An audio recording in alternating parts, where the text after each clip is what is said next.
இந்த இன்சியல் தலைப்பெழுத்து, இந்த இன்சியலுங்கிறதுக்கு தலைப்பெழுத்து அப்படின்னு சொல்றாங்க, முதலெழுத்து என்று சொல்றாங்க.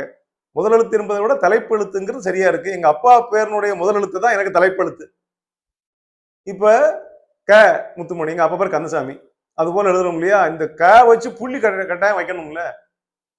பின்னால பேர் கொண்டு போயிடுறாங்க. இப்ப முத்துமணி கந்தசாமின்னு இப்ப அது வெளிநாட்டு பாணியில வந்துருது. ஆனா தமிழ்ல எழுதும்போது ஒரு முதல் எழுத்து போட்டுட்டு ஒரு புள்ளி வச்சு எழுதலாம். அதையும் புள்ளி சரியா வைக்கணும். இல்ல சில பேர் சேர்த்து வாசித்துருவாங்க.